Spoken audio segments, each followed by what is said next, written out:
আগের দিন রাত্রেবেলা একটা ভিটামিন সি আমি ইউজ করেছিলাম সিরাম। তো ওটা রাখার পর কতটা গ্লো এনে দিয়েছে মুখে তোমরা দেখতেই পাচ্ছ। পরে তোমাদের সাথে একদিন শেয়ার করব। আমি এই হেয়ার মাস্কটা খুব ইউজ করি, চলো তোমাদের সাথে শেয়ার করি। আগের দিনকে আমি ফ্লেক্সিড আর একটুখানি চাল আর একটু মেথি দিয়ে ভালো করে জাল দিয়ে ফুটিয়ে নিয়েছি, ওপরে স্ক্রিনে দেখতেই পাচ্ছ।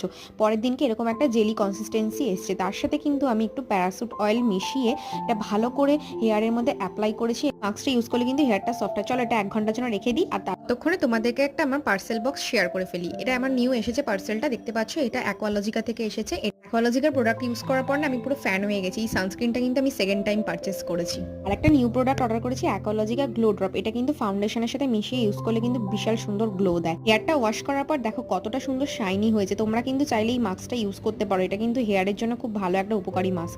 আর তারপরে বিকেলবেলা আমি, মা, বোন তিনজনে মিলে একটু বেরিয়ে পড়েছিলাম। মা গেছিল ডাক্তারখানায়, আমি আর বোন গেছিলাম একটুখানি পুজো দিতে। তারপরে তো মন্দিরে পুজো টুজো দিয়ে তারপর বাড়ি চলে এলাম। ভিডিওটা ভালো লাগে একটা লাইক করতে কিন্তু